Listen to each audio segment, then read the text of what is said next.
Hi bro, வணக்கம் bro. நான் தான் உங்களுடைய ட்ரெண்டிங் ரமேஷ் மலானி ப்ரோ. இப்போ வந்து போனால் விநாயகர் திருவிழா நடைபெற்று கொண்டிருக்குது. அதில் வந்து போனால் முக்கியமாக ரொம்ப பிரம்மாண்டமான முறையில் வந்து போனால் வச்சுருக்காங்க. அதை பற்றி நம்ம வந்து கேட்கலாம்.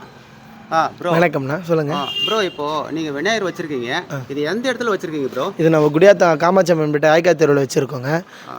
நம்ம குடியாத்திலே இருக்கிறதுலே அதிக பெரிய பெரிய விநாயகர் இது தான். அதே போல் விநாயகர் பார்த்தீங்கன்னா பார்க்கடலில் அமிர்து கடையிற மாதிரி வந்து விநாயகர் செட்டப் பண்ணியிருக்கோம் நம்ம. அதே போல் வந்து விநாயகர் வந்து அதாவது அஷ்டபட்சத்தோட அழகாக உக்காண்டிருக்காரு.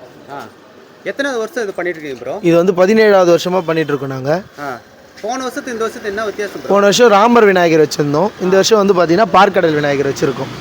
இதில் வந்து என்ன டிஃப்ரெண்ட் இருக்குது ப்ரோ இந்த முறை? இந்த பக்கம் வந்து பார்த்தீங்கன்னா டிஃப்ரெண்ட்டுன்னு பார்த்தீங்கன்னா மேலே வந்து சிவபெருமான் வந்து அதாவது அந்த பால்கள் ஆழக்கால விஷயத்தை குடிக்கிற மாதிரியும், அந்த பக்கம் வந்து பார்த்தீங்கன்னா அந்த பாம்பு அதாவது வாசவி பாம்புன்றது வந்து பார்த்தீங்கன்னா இருக்கிற மாதிரி செட்டப் பண்ணியிருக்கோம் நம்ம. எப்படி ப்ரோ இப்போ என்னென்ன நிகழ்ச்சியெல்லாம் பண்ணியிருக்கீங்க ப்ரோ? அதில் இப்போ வந்து பார்த்தீங்கன்னா நேற்று விநாயகர் சதுர்த்தி முன்னிட்டு கணபதி ஹோமம் பண்ணியிருந்தோம். அதை தொடர்ந்து வந்து அன்னதானம் பண்ணியிருந்தோம்.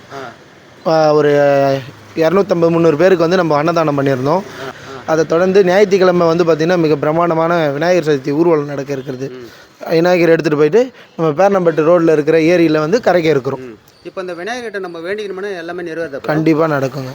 நிறைய நிறைவேறி இருக்கு.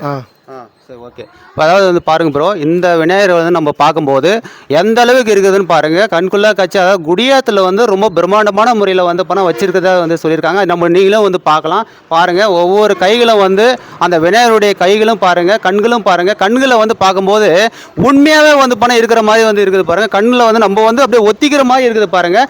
அது மட்டும் இல்லாமல் பக்கத்தில் வந்து பாருங்கள் சர்பம் வந்து எவ்வளோ சூப்பராக இருக்கிறது. அந்த பக்கம் பாருங்கள் அந்த சிவன் வந்து இருக்கிறாரு பாருங்கள், எவ்வளோ அழகான முறையில் வந்து இருக்கிறாரு.